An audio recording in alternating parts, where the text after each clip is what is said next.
Bem-vindos, abençoados, que alegria, pérola da graça, oh, glória! O tema dessa pérola da graça é a vinda do Senhor. Antes de lermos o texto, deixa eu dizer uma coisa para vocês. Existe um abençoado aí, um canal no YouTube, que afirmou com todas as letras que Jesus iria arrebatar a igreja. Dia 8 de abril, já estamos no dia 9, você está vendo esta gravação no dia 9. A não ser que eu estou aqui sozinho e vocês estão no céu ouvindo esta palavra. Meu amado, por que é que as pessoas insistem nesse engano, nesta ilusão futurista, neste engano doutrinário de que Jesus vai voltar, vai arrebatar? Olha a peste bubônica, olha a peste... não sei quantas pestes a cada situação.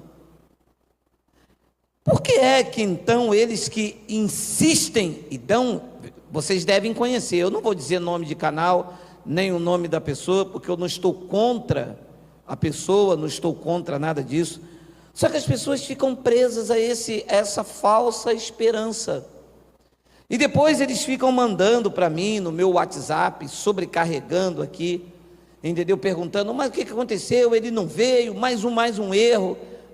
Todos os erros vão acontecer dessas pessoas que falam, ele vai vir hoje, vai vir em dezembro, vai vir em fevereiro, é a videira que está florescendo, é o tempo da tribulação, é 2021, é 2022. Meu amado, deixe eu lhe dizer uma coisa, quem prometeu voltar foi o Filho do Homem, Jesus de Nazaré, e ele viria para julgar o seu povo, Israel. O Cristo ressuscitado é a manifestação para a igreja dos gentios, que somos nós. Não há julgamento para a igreja foi absolvida. Nas palavras de Paulo, a igreja foi justificada pela graça, pelo favor imerecido. Não fizemos nada por merecer, e ele disse, vocês estão justificados, sobre a vida de vocês não há nenhuma condenação. Mas as pessoas se apegam a passagens da Bíblia, que já teve o seu cumprimento profético. Daqui, a única coisa que observamos são os ensinos doutrinários que foram revelados a Paulo. João, na ilha de Patmos, chamou de evangelho eterno. Então, o evangelho eterno é que tem que ser pregado e vivido. Não há lei, não há lei. Já disse no outro vídeo, nos dias de Paulo, nos meus dias, e daqui a 100, 200, 300, direto. Não existe isso, não existe dogma, não existe ordenança, tudo isso foi cancelado. E as demais coisas da Bíblia devem ser observadas como ensino, para ver como aquele povo vivia, como eles erraram, tropeçaram. Então, a igreja atual se alimenta da ignorância. A igreja tradicional não se alimenta da verdade de Deus, porque a verdade de Deus não gera liberdade para as pessoas, e eles precisam fomentar o engano para botar medo. A igreja tradicional trabalha em cima do medo e do pânico, assim como está a notícia atual aí do vírus. As pessoas estão com medo de sair à rua, medo de abraçar o marido.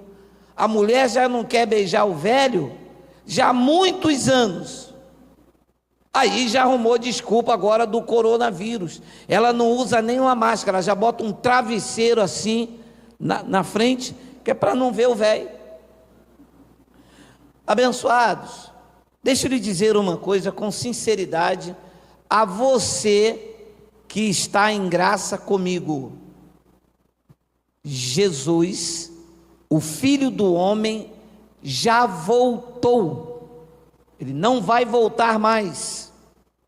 Esse entendimento não entra na mente do legalista, não entra na mente daquelas pessoas que empurram as passagens, as profecias da Bíblia para frente, e ficam empurrando, e deixam de viver a essência do Evangelho. Se eles têm convicção, igual esse abençoado aí, que disse, Iau, quem? Iau, disse para você que ele ia vir dia 8 de abril? Iau mentiu, meu amado. Já que você tinha certeza que ia vir dia 8 de abril, por que você não deu o seu carro, o seu dinheiro, a sua casa para as pessoas, para os pobres? Por que você não deu? Meu amado, triste e lamentável são as pessoas que seguem esse tipo de profeta, que não são chamados de profeta, porque disse que ia vir dia 8, já estamos no dia 9. Vamos ler. Irmãos, Epístola de Paulo, a segunda epístola de Paulo aos Tessalonicenses, eu vou ler bem devagar, eu nem vou ler daquele meu jeito não, saramandaia no tamanco, tá? Vou ler bem devagarzinho. Gol padre. Segunda epístola de Paulo aos Tessalonicenses, capítulo 2, versículo de número 1.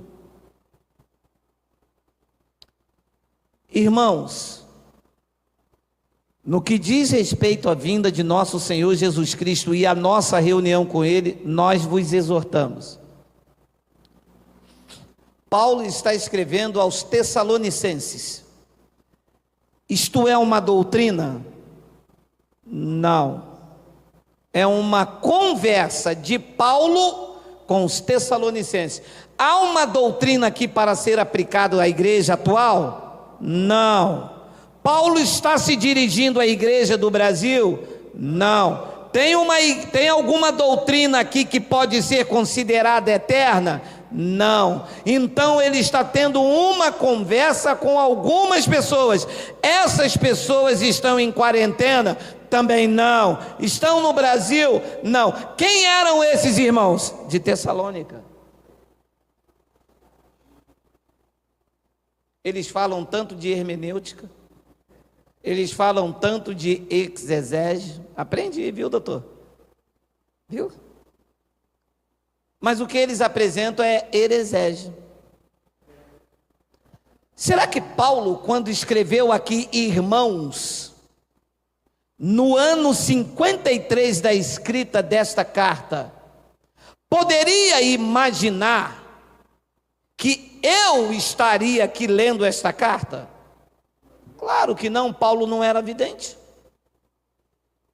Paulo era pregador do evangelho, não era vidente. Eis que Deus me mostra um negão lá no Sarapuí, ele é meu irmão. Como? Paulo está falando com os irmãos da Tessalônica. Então o evento era para aqueles dias, lá na Tessalônica. Havia um burburinho, havia um frenesi de que o Filho do Homem iria voltar. A carta escrita no ano 53, e o Filho do Homem, Jesus de Nazaré, morreu no ano 33.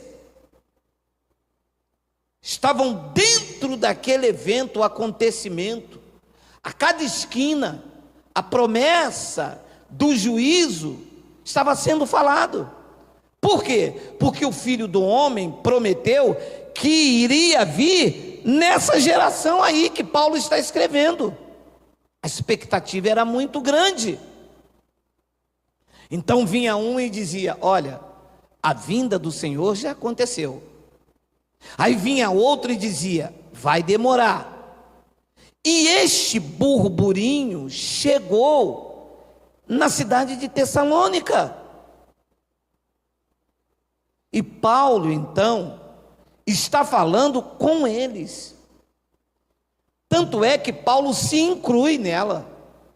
Porque para Paulo, ele iria estar vivo nesse acontecimento.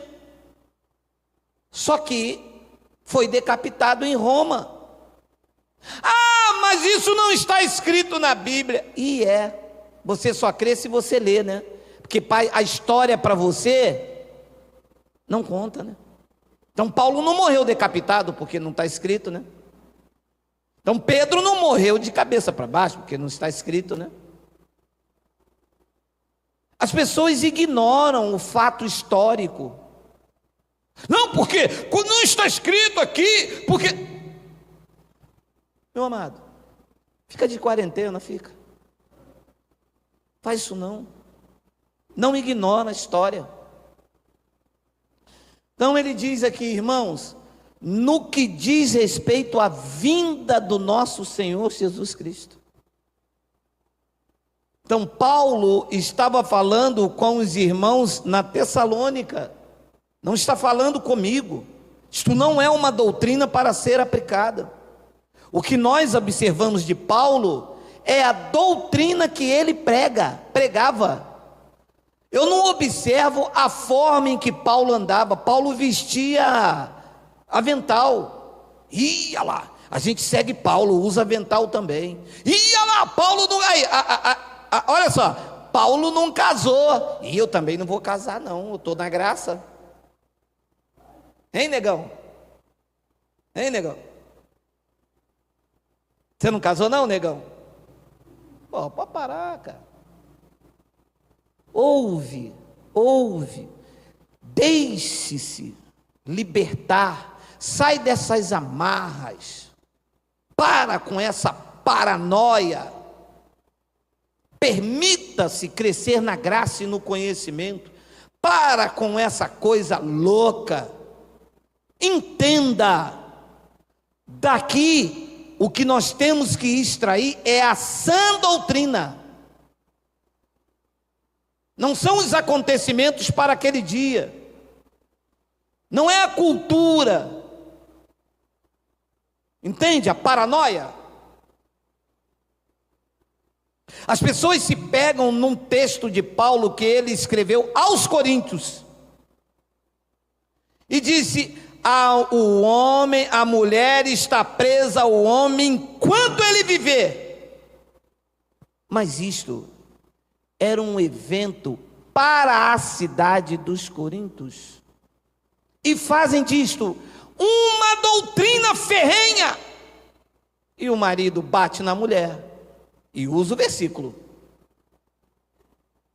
e o marido trai a mulher com um homossexual, a mulher descobre, mas ela está na igreja, e porque ele dá dinheiro na igreja, o pastor diz: não, está escrito. Está escrito para quem? É doutrina. Casamento não é doutrina. Casamento é algo individual. Cada um tem o seu. Se fosse doutrina, o teu casamento seria igual ao meu, esse igual dele, esse igual dele, esse igual dele. Para com essa paranoia de pegar uma passagem dentro de um contexto cultural, de um contexto social para uma determinada cidade, escrita por Paulo, e fazer disso uma doutrina de prisão. Pessoas que tiveram casamento dentro de uma profecia, era carne, deu errado e vivem até hoje sozinhos aí.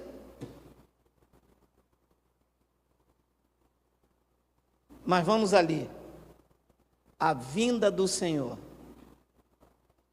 Então Paulo está escrevendo isso no ano 53 para os seus ouvintes, Paulo não está escrevendo isso aqui e dizendo assim, ele vai demorar a vir. Nós estamos no ano 53 do primeiro século, não é 1953, hein, irmão? Não adianta ligar para cá amanhã que eu dou em você com chikungunya, com tudo, hein? Chikungunya não, qual é o negócio agora? Coronas do Covid, hein?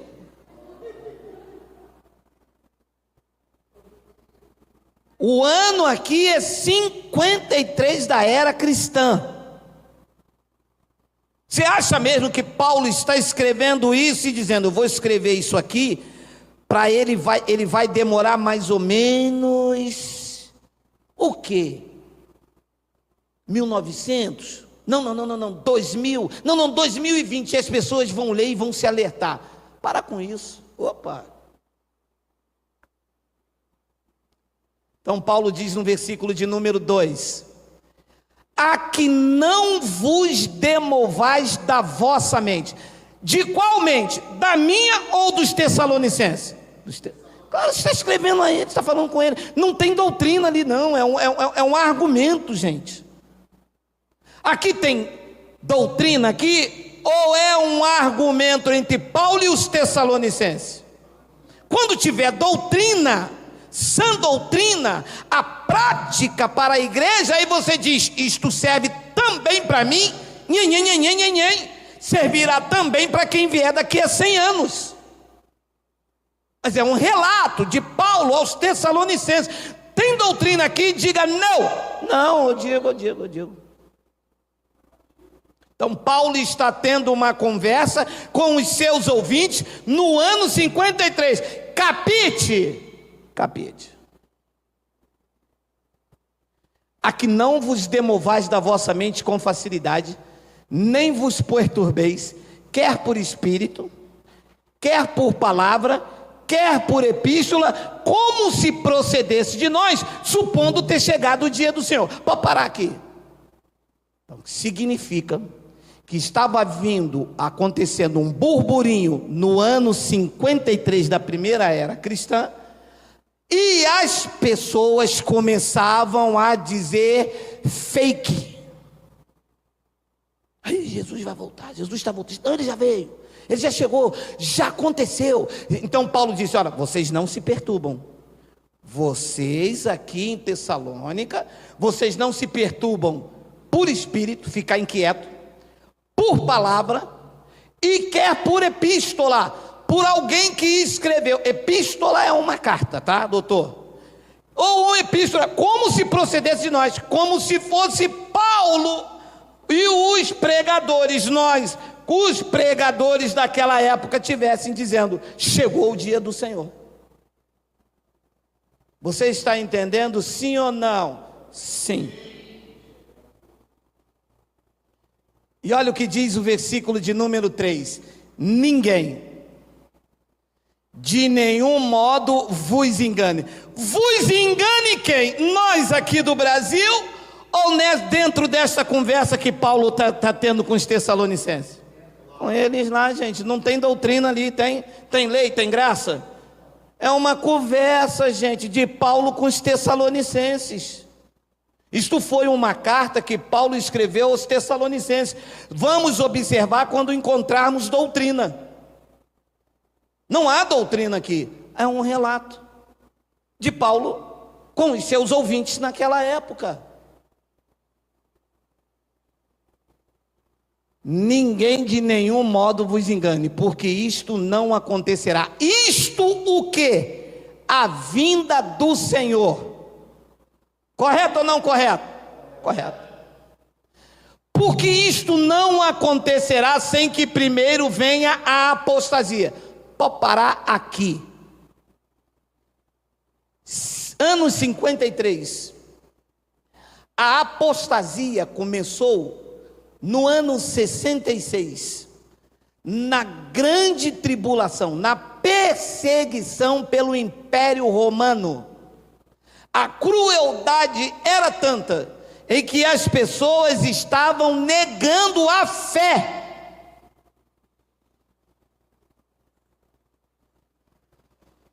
Esse homem foi decapitado, mas não negou a fé. Ele disse: eu combati o bom combate, acabei a carreira, eu guardei a fé. Pedro foi crucificado de cabeça para baixo, mas não negou a fé.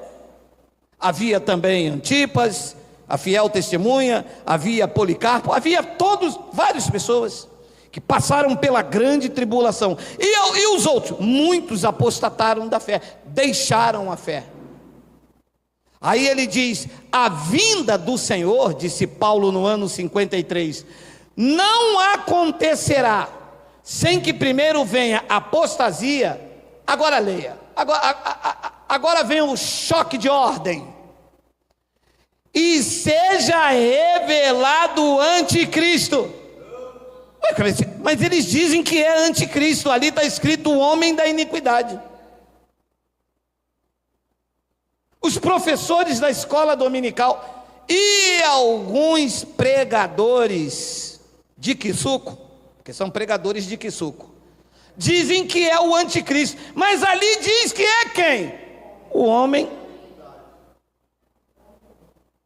Diz que era um homem da iniquidade, o filho da perdição.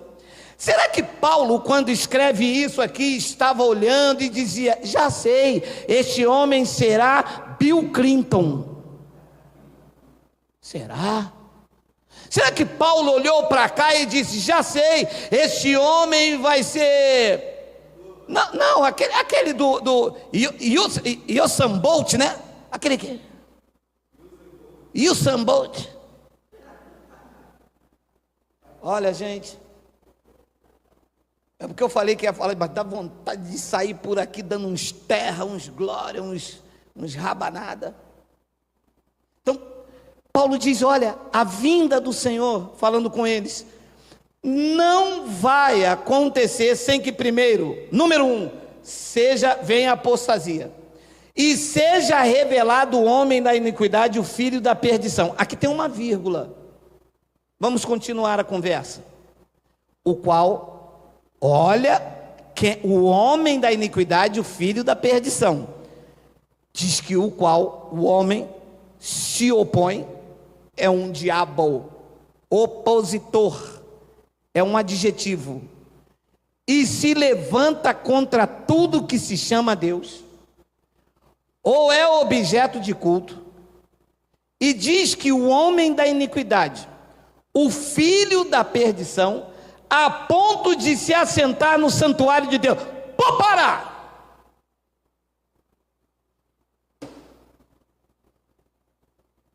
Aí, doutor, aula de exegese. Ora, se a carta está sendo escrita no ano 53, aonde era o santuário de Deus nessa época aqui? Em Brasília? No Brás, vai, no Brás. Ah, já sei, em Belém, é isso? Ora, meu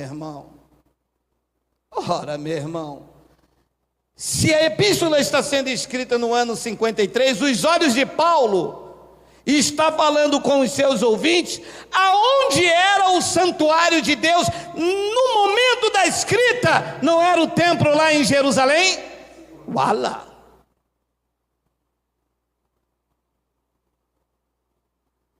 A pergunta que eu faço é: como é que esse homem vai se manifestar se o santuário hoje sou eu e é você? Ele vai sentar em mim? Em mim é ruim.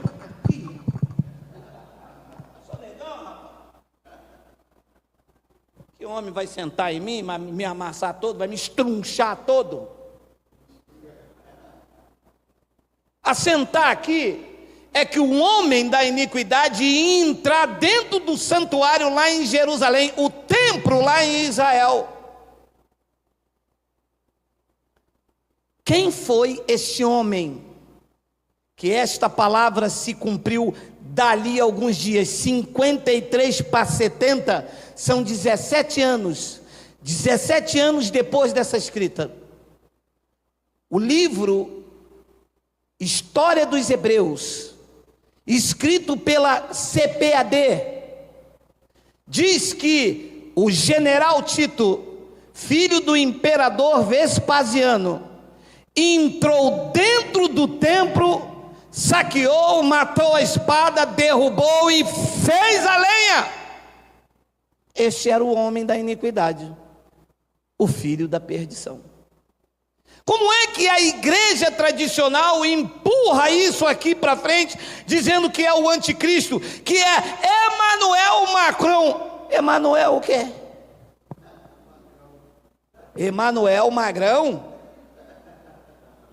Meu amado, não permita isso na tua vida. Você é uma pessoa inteligente, está escrito, está estampado aí.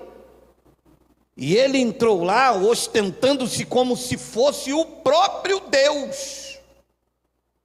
A única coisa que poderíamos trazer dessa passagem para o futuro é essa frase aqui, que os pastores se ostentam no santuário deles como se fosse o próprio Deus. Se pudéssemos aplicar esta passagem para o futuro, esta era a frase.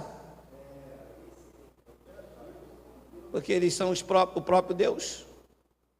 Exige o dinheiro, bota de castigo, exclui. Vão lá no antigo pacto, pega uma passagem e diz: olha, se eu ligar na terra, eu ligo no céu, eu vou desligar vocês da convenção. De todo mundo.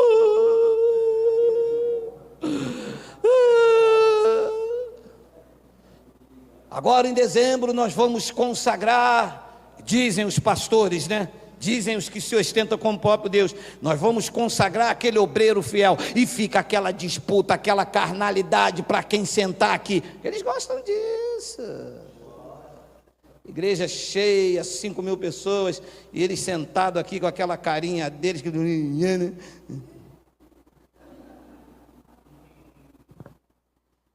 Amados, Jesus não vai voltar. A manifestação dizia respeito àqueles dias. A manifestação era para eles. No ano 70 o templo caiu e o juízo começou pelo templo.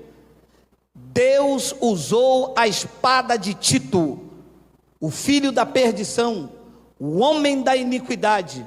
Ele entrou dentro do templo e fez o que fez. Se olharem na história, vocês vão descobrir o arco de Tito em comemoração à lenha que aquele homem fez, com permissão de Deus. A igreja do novo pacto vai sobreviver a tudo e a todos, porque ela não é feita de paredes, não é feita de convenção. A igreja do novo pacto são vidas cujo cabeça é Cristo, e não há poder paralelo para a igreja de Cristo. Você recebe, diga glória a Deus. Glória a Deus. Um beijo.